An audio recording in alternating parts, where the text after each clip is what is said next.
एक और मेहमान हमारे साथ जुड़ रहे हैं, ईज़ माई ट्रिप के मैनेजमेंट है। बिल्कुल, ईज़ माई ट्रिप के मैनेजमेंट से हम खास बातचीत कर रहे हैं और इस वक्त ये बातचीत काफी ज्यादा अहम भी है क्योंकि एयर ट्रैफिक बढ़ने से कंपनी की आय में कितनी बढ़ोतरी हुई ये भी जानना है और कर्मियों की छुट्टियां शुरू होने वाली है। तो इससे ठीक पहले किस तरह की एडवांस बुकिंग का ट्रेंड है ये समझना काफी जरूरी है।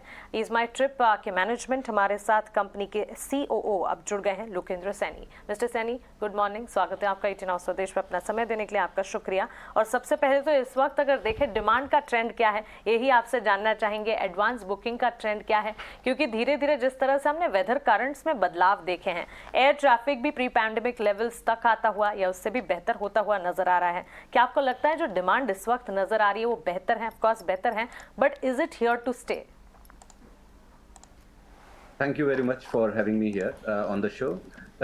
Demand has been like never before. I'd like to share this great news with all our viewers that travel is at its all-time high. हम लोग देख रहे हैं इस बार travel लगभग 95% load factor पे भी advance bookings are almost beyond next 60 days. So that means that इस बार travelers बिल्कुल भी risk नहीं लेना चाह रहे हैं अपने travel को लेके, और जितने भी इंटरनेशनल ट्रैवल्स भी हैं वो इस बार लगभग अगले 2 महीने तक 60 to 65% बुक हो चुके हैं।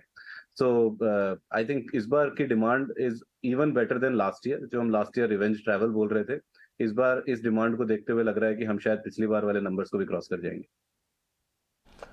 मिस्टर सैनी, क्या सिर्फ आप एयरलाइंस पे ही ज़्यादा फोकस कर रहे हैं क्योंकि 99% तो बिजनेस वहीं से आ रहा है? आपका जो दो और बिजनेस है होटल वाला और अदर सर्विसेज के अंदर, वहाँ पे कुछ और इम्प्रूवमेंट एक्सपेक्ट करें आने वाले दिनों में, या स्ट्रेटजिकली आप कुछ प्लान आउट कर रहे हो उसको? जी बिल्कुल। जैसा कि आपने कहा कि फ्लाइट बिजनेस तो हमारा कोर बिजनेस रहा ही है, उसमें हमने year on year and quarter on quarter काफी अच्छी ग्रोथ करी है। लेकिन अगर आप हमारे पिछले 2 क्वार्टर के नंबर देखेंगे तो हमने होटल साइड में ऑलमोस्ट डबल से भी ज्यादा की ग्रोथ करी है।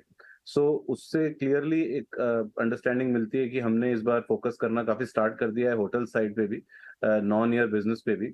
और जैसा कि अब हमने अपने बिजनेसेस को आउटसाइड इंडिया भी एक्सपेंड कर दिया है, सो हॉलीडेज एज अ कैटेगरी को भी हमने काफी फोकस में रखा हुआ है, जिससे कि जो भी travellers long haul, short hall, Dubai, Thailand, Singapore या यूरोप और ऑस्ट्रेलिया जाने का प्लान कर रहे हैं, हमने पूरी तरह से इस बार कोशिश करी है कि उनको बेस्ट से बेस्ट डील, बेस्ट से बेस्ट पैकेजेस के साथ और बेस्ट सर्विसेज के साथ हम दे पाएं, हमारी फॉरेन लोकेशंस बेस होने की वजह से।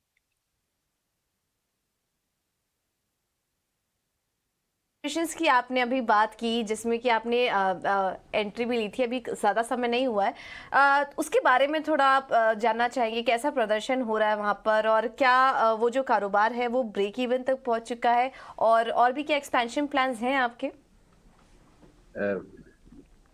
आपकी मैंने वॉइस मिस कर दी थोड़ी शुरू में, क्या एक बार फिर से बोलेंगे आप? आपके इंटरनेशनल ऑपरेशंस की जो आपने बात की उसके बारे में ही थोड़ा और डिटेल में जानना चाहेंगे। कैसा प्रदर्शन अभी तक रहा है? ब्रेक इवन जैसी स्थिति अब आ चुकी है क्या, अगर उसके बारे में आप कमेंट कर पाए तो, और आगे के लिए क्या एक्सपेंशन प्लान्स हैं आपके? जी जी, नहीं बिल्कुल, हमने इंटरनेशनल प्लान जो भी हमारे एक्सपेंशन के बनाए थे वो प्लान्स ऑलमोस्ट 1.5 से 2 साल के रिसर्च के बाद हमने एग्जीक्यूट किए थे। और कोई भी इंटरनेशनल लोकेशन जो हमने लॉन्च करी है वो कोई भी केवल बिकॉज इंडिया से वो बहुत स्ट्रांगली ट्रैवलर कॉरिडोर है इस वजह से नहीं करी है। बहुत सारे और भी फैक्टर्स थे जिनको हमने कंसिडर करते हुए वो स्टार्ट किया था। तो जैसे कि हमने थाईलैंड, UAE और UK के अंदर अपने ऑफिसेज इस्टेब्लिश किए हैं, और ये offices are like retail offices जो वहां पर बेस्ड हैं, उन यूजर्स के लिए भी हैं, उन ट्रैवलर्स के लिए भी हैं, और वो ट्रैवलर्स जो इंडिया से इन कंट्रीज में ट्रैवल करेंगे उनको बेहतर सर्विस देने के लिए भी हैं। सो जहां तक रही ब्रेक इवन की बात, तो बिल्कुल हम ब्रेक इवन से ऊपर हैं, और हमारा जो करंट ट्रेजेक्ट्री है उसके हिसाब से हम शायद 2 से 3 गुना इस बार उसमें वृद्धि देखेंगे आने वाले साल में। सो ओवरऑल इंटरनेशनल में अभी तक की जर्नी बहुत अच्छी है। आने वाले कुछ समय में हमने 3 से 4 इंटरनेशनल डेस्टिनेशंस को और शॉर्टलिस्ट किया हुआ है। ज्यादा से ज्यादा आपको शायद अगले 1 महीने के अंदर वो सारी लोकेशंस के बारे में भी पता चल जाएगा। मिस्टर सैनी, हम काफ़ी एक्साइटेड होंगे ये सारे लोकेशंस के बारे में जानने के लिए भी, क्योंकि सैलानी तो बिल्कुल इस वक्त जो है ट्रैवल करने की पूरी तैयारी कर रहे हैं। थैंक्स हमारे साथ जुड़ने के लिए और इस वक्त डिमांड पर्सपेक्टिव को लेकर और अपने बिजनेस को लेकर विस्तार से हमसे बातचीत करने के लिए। आने वाले क्वार्टर्स के लिए आपको ढेरों शुभकामनाएं।